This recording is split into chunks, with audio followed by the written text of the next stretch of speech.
अस्सलाम वालेकुम। कैसे हैं आप सब? दुआ है कि आप सब शाद रहें, आबाद रहें, अपनों में रहें, अपनों के साथ रहें और खुश रहें। मेरे भी बहुत अच्छे दिन का आगाज़ हो गया है और आज जो है रोज़ा है 27 रजब का, जो सब रोज़ा रखते हैं मैंने भी रखा है रोज़ा। और रोज़ा रख के तो अलग ही रूहानियत और ख़ूबसूरती महसूस होती है। और अल्हम्दुलिल्लाह रमज़ान मुबारक आने वाले हैं। तो आज जो है ना, मैं ये बर्तनों का रेक इसको साफ़ कर रही थी। कुछ बस दिल चाहा था कि कुछ इसको थोड़ा सा अलग लुक दिया जाए। कम से कम 5 साल से मैं इसको इसी लुक में इस्तेमाल कर रही हूँ। तो देखें कब मैं इसे चेंज करती हूँ। फ़िलहाल तो मैं इसको जो है ना थोड़ी सी इसकी लुक चेंज करना चाह रही थी और देखते हैं कि मुझे भी और साथ साथ आप लोगों को भी इसकी लुक पसंद आती है या नहीं। मैं इसके ना नीचे का एक साइड जो है उसे हटाना चाह रही थी और जिस तरह से मैं करना चाह रही थी वो होगा या नहीं होगा तो चले हम सब मिलकर जो है साथ ही देखेंगे। फ़िलहाल तो मैं इसकी अच्छी तरह से रगड़ाई और मुंझाई कर रही हूँ। गर्म पानी डाल डाल के ना मैं इसे साफ़ कर रही हूँ, क्योंकि इस पे जो वो बोर का पानी है ना, कहीं अगर वो बर्तन धोते हुए रह जाए ना तो वो बहुत बुरी तरह से इस पर जम जाता है। तो उसको ही साफ़ करने के लिए मुझे ना गर्म पानी डाल डाल के, जो लोहे का स्क्रबर होता है ना, झामा जिसे कहते हैं, उससे मैं अच्छी तरह से रगड़ रगड़ के उसे साफ़ कर रही हूँ। तो वो मैंने साफ़ कर लिया है। उसके बाद जो उसकी रेक के जो स्टैंड थे उन्हें भी अच्छी तरह से धोकर साफ़ कर लिया है और इसे अच्छी तरह से धोकर जो है ना मैं उसे खुश्क कर लूँगी। और साथ ही साथ मैंने इसकी टाइल्स जो हैं उन्हें भी अच्छी तरह से साफ़ी पे जो है लिक्विड लगा के उसे अच्छी तरह से धो लिया है, साफ़ कर लिया है। जो साथ ही इसका सरफेस है ना, वो क्या है, बोर के पानी की वजह से ना वहाँ पे भी काफ़ी धब्बे पड़ गए, क्योंकि जब स्टैंड रखा होता है वो तो बस हाथ से जो है साफ़ी से ही साफ़ करती रहती हूँ। और आज मैं इसको भी जो है ना स्क्रबर से, एक अलग से मैंने स्क्रबर लिया है जो वेस्ट हो चुका है, यानी कि जो पुराना हो गया है ना, उसके साथ मैं इसे अच्छी तरह से वॉश कर रही हूँ। न्यू वाला जो है वो बर्तनों का वहीं रखा हुआ है। कभी आप समझे कि उससे कर रही हूँ, उससे नहीं कर रही। वेस्ट जो होता है ना उसे भी मैं रखती हूँ ताकि किसी काम में आए तो वो उसे काम में ले लेती हूँ। तो इसको भी अच्छी तरह से रगड़ रगड़ के खूब मैंने साफ़ किया है। गर्म पानी से पहले अच्छी तरह से रगड़ा था और अब यही पानी डाल के साफ़ कर लिया है। अब ये जगह कोई कुछ देखें, ये चीज़ मैं करना चाह रही थी कि ये इसमें लगेगा या नहीं, पर शुक्र है कि लग गया और मेरे हाथ में भी लग गया। बड़ा सख्त लगा था और हाथ जो है ना ठंडे हो रहे थे तो ज़्यादा ही महसूस हुआ था, लेकिन शुक्र है यहाँ तक तो मैं कामयाब हो गई हूँ। बाद में सेटिंग के बाद देखते हैं कि ये अच्छा लगता है या नहीं। तो आप और मैं दोनों देखेंगे कि कैसा लगता है। अगर सही नहीं लगा, अगर मुझे पसंद नहीं आया या किसी तरह से भी मुझे परेशानी हुई ना, तो फिर मैं इसे वापस इसकी अपनी असल पोजीशन में ही कर दूँगी। तो अभी तो मैं इसकी कर रही हूँ सारी चीज़ें जो मैंने हटाई थी ना, तमाम चीज़ों को अच्छी तरह से वॉश करके मैंने खुश्क कर दिया है। बिल्कुल ड्राई करने के बाद ही ये मैं इसमें लगा रही हूँ। ये जो हॉल है ना, इसके अंदर पानी गया था तो वो पानी ऐसे ही जम गया था, तो फिर उसे जो है मैंने टिश्यू के साथ अच्छे से निकाल कर खुश्क कर लिया। अच्छा, मेरे जहन में आ रहा था कि ऊपर वाले हॉल जो ये कैसे बंद हो गए, वो हुक होते हैं उसके, वो मेरे जहन से निकल गया कि हुक भी होते हैं। फिर वो मैंने हुक देखे तो मैं खुश हो गई। फिर उन हुक को भी मैंने जो है इसके वॉश किया और फिर इसके ऊपर से वो लगा दिए, तो ये कवर हो गया। जिसमें मैं स्टैंड करूँगी ना, मतलब जिसमें मैं रैक करूँगी वो स्पून्स वगैरह, वो उसकी बात कर रही हूँ। तो अच्छी तरह से वॉश हो गया था। वहाँ मैंने तमाम बर्तन वगैरह लगा दिए हैं। ये एक जार लिया, इसे साफ़ कर लिया, क्योंकि मैं लेकर आई थी गुड़। तो ये गुड़ जो है मैं इसमें रख दूँगी। गुड़ मुझे चाय में बहुत अच्छा लगता है, लेकिन हमेशा जब चाय पक जाए ना लास्ट में डालें ताकि चाय फटे नहीं। और अब मैं इसकी सेटिंग कर रही हूँ, तो आप लोग भी ज़रूर बताइएगा मुझे कि ये अच्छी लग रही है या इसको रैक को वापस पुरानी पोजीशन में ही कर दिया जाए। तो यहाँ मैंने जो है ना स्टार्ट की लुक भी दिखाई थी। जब वीडियो मैंने स्टार्ट की थी तब पहली लुक थी और ये इसकी दूसरी लुक है, जो मैंने अब थोड़ी बहुत चेंजिंग की है। मुझे वैसे अच्छा तो लग रहा है, कूल कूल सा लग रहा है, लेकिन ये भी तो देखना है कि बर्तन वगैरह वॉश करके रखने में हमें कंफर्टेबल फ़ील हो रहा है या नहीं। क्योंकि जहाँ मैं नीचे ये चीज़ें रख रही हूँ ना, इस जगह जब मैं बर्तन धोती हूँ ना, पानी आता है। इस वजह से मैं यहाँ कोई भी और लकड़ी की या स्टील की या लोहे की कोई चीज़ नहीं रख सकती, उस पर जंग आ जाएगा। क्योंकि जब भी मैं बर्तन वॉश करती हूँ ना, इस साइड पे पानी आ जाता है सारा, जहाँ मैंने अभी ये सब चीज़ें रखी हैं नीचे। तो फिर देखते हैं, अगर कंफर्टेबल रहेगा तो रखूँगी, अदरवाइज़ मैं फिर इसे वापस पहले वाली पोजीशन में कर दूँगी। एक लुक ये है और एक ये है। बास्केट ली है और उसके अंदर चीज़ें रख दी हैं। तो देखते हैं दोनों में से कौन सी लुक ज़्यादा अच्छी लग रही है, आप किसे बताते हैं। थोड़े दिन के लिए बस चेंज किया है, क्योंकि यहाँ पानी आता है तो मुझे बहुत ज़्यादा परेशानी होने वाली है, ये भी मुझे पता है। तो मैं इसे चेंज करूँगी या नहीं, ये देखते हैं। उसके बाद सब कुछ सेट कर लेने के बाद जो है ना, मैंने यहाँ क्या किया था, मैदा गूंद के रख कर चली गई थी मैं। बहुत अच्छी सी मैं आपको एक रेसिपी देने वाली हूँ रमज़ान के लिए, आप लोगों को बहुत पसंद आएगी। मैदा मैंने गूंदा था ना बहुत ज़्यादा सख्त ना बहुत ही पतला, नॉर्मल आटे से थोड़ा सा सख्त गूंद के ये रख के चली गई थी। फिर मैं फ़्रेश हो गई, फ़्रेश होने के बाद आगे मैं इसके समोसे बनाऊँगी छोटे छोटे से, जो ठेले पे मिलते हैं। तो छोटे छोटे मैंने पेड़े ले लिए हैं और उसकी ना छोटी छोटी रोटियाँ बनाकर एक साइड पे रख रही हूँ। अभी मैंने इन सबको एक साथ करना है। तो अब यहाँ मैंने वीडियो जो है स्लो कर दी है। देखें अब यहाँ मैं ऑयल लगाऊंगी। ऑयल बहुत ज़्यादा नहीं लगाना है, हल्का सा ही लगाना है, लेकिन किनारों तक लगाना है। और फिर इसी तरह से जो आटा है ना वो स्प्रिंकल कर देंगे, यानी कि किनारों पे भी और सेंटर में, यानी कि छिड़क देंगे। फिर उसके ऊपर दूसरी रोटी लगाएंगे, फिर उस पर हल्का ऑयल लगाएंगे, किनारों पे लगाएंगे, और फिर वो आटा जो इस तरह से छिड़क देना है सेंटर में भी और किनारों पर भी, ताकि किनारे जो हैं चिपके नहीं। अच्छा, जब आप रोटी छोटी छोटी बेल रहे हैं ना, किनारे जब ही पतले कर लेने हैं। अब जब मैं बाद में बेलूँगी ना, तब मैं किनारों को ऊपर जो है बिल्कुल भी प्रेशर नहीं दूँगी, बहुत ज़्यादा पतला करने की कोशिश नहीं करूँगी। अगर मैंने किनारों को बेला ना तो ये चिपक जाएंगे आपस में। सही है, किनारे नहीं बेलूँगी। अगर रोटी कोई छोटी रह गई ना तो कोई मसला नहीं, उसे हाथ से खींच के बराबर कर लें। इस तरह से तमाम रोटियाँ बराबर कर लेनी है। तो ये जो मांडा पट्टी में बेल रही हूँ ना, इसे सेंटर में बेलना है, किनारों को बहुत ज़्यादा नहीं करना है। किनारे मैंने जो स्टार्ट में छोटी रोटियाँ बनाई थी ना, जब भी अच्छे से पतले कर लिए थे। तो ये मैं क्या बना रही हूँ, ये मैं मांडा पट्टी बना रही हूँ। तवे को यहाँ मैंने गर्म कर लिया था, लेकिन बहुत तेज़ नहीं, बस गर्म करके फ्लेम फिर मैंने स्लो कर दिया था। देखें एकदम रोटी जो है ना तेज़ नहीं पकनी चाहिए, जैसे हम खाने के लिए रोटियाँ बनाते हैं ना, ये मांडा पट्टी जो है ये वैसे नहीं पकनी चाहिए, बस हल्का सा कलर आना चाहिए। तो ये देखें आप, इतना कलर आया है।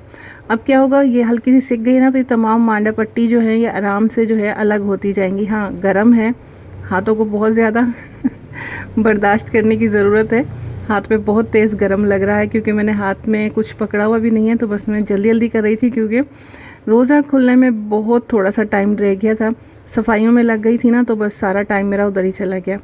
तो इस तरह से करके मैं इसकी मांडा पट्टी हटा रही हूँ। अच्छा, वो मांडा पट्टी मैंने रहने दी थी ना, वापस पलट दिया, वैसे उसकी ज़रूरत नहीं थी, वो आप हटा दें, ज़्यादा बेहतर है, क्योंकि फ्राई तो करनी है हमने। तो वो फ्राई करने में कलर उस पर आ जाएगा, वो समोसों की तरह पक जाएगी, बस वो सही है। बस ये ऐसे ही होना, ऐसे ही हटाते जाएं। देखिए जैसे मैंने ये हटा दी है। तो ये देखें, दूसरी तरफ भी मैंने इसको कलर ज़्यादा नहीं दिया है, बस जो एक साइड पे कलर आ जाएगा ना वो हमने अंदर की साइड रखनी है, और जो लाइट कलर वाला है ना वो हमने फ्राई करना है। तो ये सब कैसे करना है ये भी मैं आगे चल के बताऊंगी। लास्ट वाली तो बहुत ही गर्म हो रही थी, इतना तेज़ गर्म लग रहा था हाथ में, और मुझे ये था कि रोज़ा ना खुल जाए, जल्दी जल्दी मुझे करना है। वैसे तो बच्चों ने कहा था कि बस खाना बनाया है वही काफ़ी है, लेकिन बस जो चीज़ मेरे जहन में आ जाए ना, फंस जाए, वो मुझे करनी ही होती है। तो मुझे ये था कि नहीं, मुझे ये बनानी है तो बस बनानी है। जबकि खाना बनाया, सब्ज़ी बना ली है, रोटी बना ली है, राइस बनाए नहीं है, सिर्फ भिगो के रखे हैं। नहीं, राइस भी बना लिए हैं। हाँ जी, राइस भी बना लिए हैं। तो ये देखेंगे इस तरह से बननी है। एक साइड हल्का सा कलर आएगा तो दूसरी साइड से देने की ज़रूरत नहीं, हटा दें। और जो कलर आएगा उसे हमने फ़ोल्ड करते वक्त ना अंदर की साइड रखना है। तो वो कैसे करना है अभी बताती हूँ। इसको मैंने इसकी साइड की एजेस वगैरह हटा के ना, पहले जैसे चकोर रोटी होती है ना वैसे बना लिया था, और फिर ये छोटी छोटी पट्टियाँ काट ली हैं जितने मुझे समोसे चाहिए। अभी मैंने ट्रायंगल बनाया, परफेक्ट सा ट्रायंगल बनाएगा तो फिर समोसा जो है ना आगे बिल्कुल ठीक बनेगा। अच्छा, मैं इसे खाली ही बनाने वाली थी, लेकिन बच्चों ने कहा कि नहीं थोड़ी सी इसकी फिलिंग कर दें, क्योंकि वैसे ये खाली ही होते हैं। तो फिर मैंने कुछ ज़्यादा नहीं किया, बॉयल आलू में ही मैश करके उसमें थोड़ा सा नमक और मिर्च डाला है बस, और कुछ भी नहीं, क्योंकि थोड़ा थोड़ा सा तो डलना है, चुटकी के बराबर ही मैंने इसमें डाला है। और बस ना टाइट हाथों से इसे फोल्ड करते जाना है। ढीले ढीले हाथ नहीं रखिएगा, ढीले ढीले रखिएगा तो ये अच्छे से फोल्ड नहीं होगी, या ऑयल अंदर चला जाएगा, या इसकी जो फिलिंग है वो बाहर आ जाएगी। तो ये मुझे थोड़ा सी बड़ी लग रही थी पट्टी, हमने सोचा इतना इसको फोल्ड नहीं करना है, फिर कच्चा रह जाएगा। तो बस उसको जो है ना मैंने कट करके हटा दिया है। ये जो इसका कट करी हूँ ना ये भी ज़ाया नहीं जाएगा, इसे हम फ्राई कर लेंगे। तो ये इस तरह से मैंने चिपका दिया है। अच्छा, मेरे हाथों को ज़रा सा इग्नोर कीजिएगा, क्योंकि मैं मुसलसल काम में लगी हुई थी, और अभी इतना टाइम नहीं था कि मैं जाऊँ और हाथों को वॉश करके अच्छे से फिर दोबारा उसको ड्राई करना होगा, क्योंकि फिर खुश्क होना हाथों का ज़्यादा ज़रूरी है। मैदा जो है ना उसमें थोड़ा सा पानी घोल के ना वो उसकी लाई बनाई थी, मैं वो लगा रही थी। अब यहाँ जो है मैंने ऑयल गरम कर लिया था। समोसों के लिए ऑयल बहुत ज़्यादा तेज़ गरम नहीं होता है। जो इसकी पट्टियाँ मैंने कट की जो वेस्ट हुई थी ना, उन्हें ही मैं फ्राई करके देख रही हूँ कि सही है। तो बस यहाँ ऑयल सही था, थोड़ा गर्म हो गया तो मैंने फ्लेम स्लो करके सारे समोसे डाल दिए। अच्छा, जिस तरफ से हमने चिपकाया है ना वही साइड हमने पहले ऑयल में डालनी है ताकि वो पक जाए अच्छे से, तो फिर ये समोसे खुलेंगे नहीं। अब इन्हें बहुत ज़्यादा छेड़ना नहीं है, बस हल्का सा मैंने थोड़ा सा बराबर कर दिया है। और एक तरफ से थोड़े से ये पक जाएंगे ना, एक तरफ से हल्का कलर आ जाएगा, फिर इसे फोल्ड करना है एक साथ। आपने इसको एक तरफ से, ऐसा नहीं कि एक साइड से बिल्कुल पका लेने जैसे कबाब बनाते हैं फिर पलटना है, नहीं। एक तरफ से इसमें हल्का सा कलर आ जाएगा ना, तो इसे फिर हम पलट देंगे, फिर दूसरी तरफ से आ जाएगा। इस तरह से इसको हल्के हल्के घुमा घुमा के हमने चारों तरफ से बिल्कुल सुनहरा सा कलर, जैसे बादाम का कलर होता है ना, बिल्कुल सुनहरा सा वो कलर देना है, डार्क नहीं करना। देखें ये कलर आ गया है, तो ये बहुत खूबसूरत कलर आया है। और ये जब आएगा, जब ऑयल का टेम्परेचर आपने बराबर रखना है, बहुत हाई नहीं रखना। बहुत हाई करेंगे तो बस समोसे ऊपर से कलर आ जाएगा, जल जाएंगे, लेकिन अंदर से जो है वो कच्चे रह जाएंगे। अभी मैं इसे निकाल दूँगी, गर्म है ना, तो थोड़ी देर में इसमें कलर और आ जाएगा। ये समझे इसका बिल्कुल परफेक्ट कलर है। समोसे इस कलर में खूबसूरत लगते हैं, ख़ासकर वीडियो में। और अभी थोड़ा सा अगर ज़्यादा सुरख कर लेंगे ना, तो वो सामने से तो सही लगेंगे, पर वीडियो में बिल्कुल वैसा लगेगा जैसे जल गए हैं। तो बस ये खूबसूरत सा कलर इसका आ गया। अब आप सोच रहे होंगे इसके साथ तो होती है आलू की चटनी, तो वो भी हम बनाएंगे। यहाँ मैंने एक मीडियम से थोड़ा सा बड़ा जो आलू ले लिया था, वो बॉयल किया हुआ। उसमें मैंने नमक, मिर्च, हल्दी, टाटरी 1 पिंच, 2 टेबल स्पून भर के जो है ना इमली का पल्प, आधा कप पानी, ये सब डाल के मैंने इसे मैश कर लिया था। और आधा कप पानी अभी दोबारा से डाला है, उसी जिसमें मैंने मैश किया था ना, उसी जग में डाल के। भुना कटा ज़ीरा भी आप डाल सकते हैं। अभी मेरे पास फ़ौरन मुझे नहीं मिल रहा था, बस जो चीज़ें सामने आ रही थी ना, मैंने डाल लिया। थोड़ा सा कलर डाला है। कलर सिर्फ वीडियो में आप लोगों को दिखाने की वजह से डाला है। अगर मैं वीडियो नहीं बनाती ना, तो कलर नहीं डालती, क्योंकि कलर आपको पता है हेल्थ के लिए अच्छा नहीं है, तो अवॉइड कर दें तो ज़्यादा बेहतर है। वरना वीडियो की वजह से तो डालना ही पड़ता है, ताकि वीडियो में अच्छा लगे देखने में। बस इसे मैंने मिक्स कर दिया था। और जब ये पकने लगेगा ना, तो इसे बस थिक होने तक पकाना है 3-4 मिनट, ताकि मसालों का कच्चापन भी निकल जाए और वो थिक भी हो जाए। बस वो मेरे हिसाब से थिक हो गया है, तो मैंने फ्लेम ऑफ कर दिया। और थोड़ा सा धनिया, बहुत ज़्यादा नहीं, थोड़ा सा धनिया जो है, हरा धनिया, वो कट करके डाल दिया है। अगर बच्चे नहीं खा रहे, आप लोग खा रहे हैं, आप चाहें तो हरी मिर्च भी डाल सकते हैं।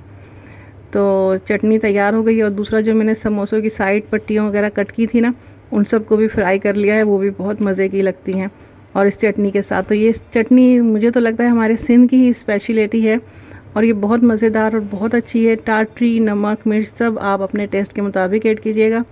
ज़्यादा खट्टा नहीं करना है, क्योंकि बहुत ज़्यादा खट्टा होगा तो खाने में मज़ा नहीं आएगा। बिल्कुल रोज़ा खुलने का टाइम हो गया था, और यही होता है दुआओं की कबूलियत का टाइम। इस टाइम को बिल्कुल ज़ाया नहीं करना चाहिए। इस पर ढेर सारी दुआएं मांगनी चाहिए, जो भी दिली मुराद हैं। और सुनिए क्रंच,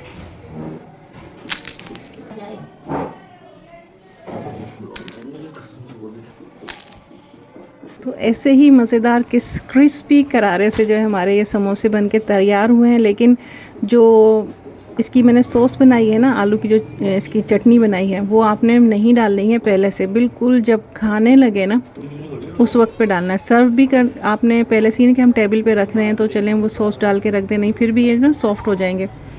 अभी जब मैं बिल्कुल हम इसे खाने लगेंगे ना, तो पहले हमने दुआ पढ़ी, खजूर खाई, मिल्क शेक बच्चों को बहुत पसंद है, मिल्क शेक पिया। मैंने ढेर सारी दुआएं की, क्योंकि यही टाइम होता है दुआओं का।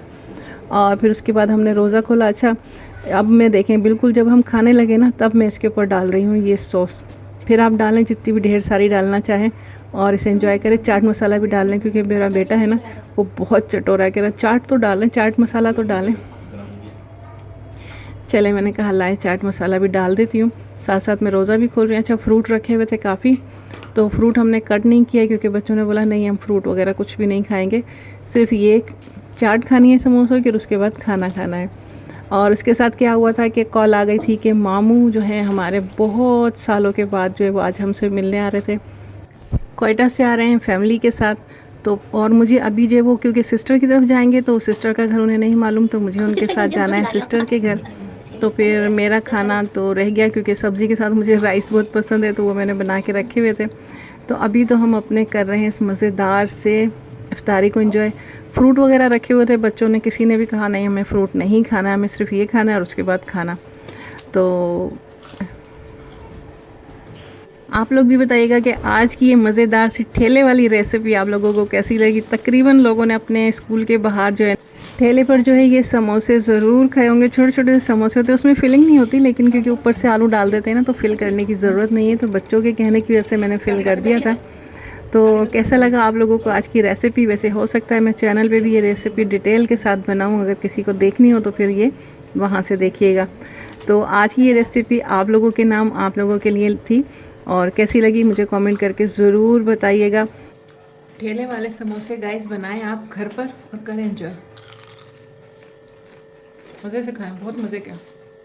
समोसे कितने मज़ेदार और क्रिस्पी बने हैं वो तो आप क्रंच सुन ही रहे होंगे, क्योंकि समोसों पे ये इस वजह से है कि मैंने सॉस पहले से नहीं डाली थी, बिल्कुल खाते वक्त जो है ना मैंने डाली थी। तो आप लोगों से वही रिक्वेस्ट, मेरे चैनल को अगर अभी तक सब्सक्राइब नहीं किया तो जल्दी सब्सक्राइब कर लीजिए, लाइक कीजिए, कमेंट कीजिए, शेयर कीजिए अपनी फैमिली फ्रेंड के साथ। अल्लाह हाफ़िज़।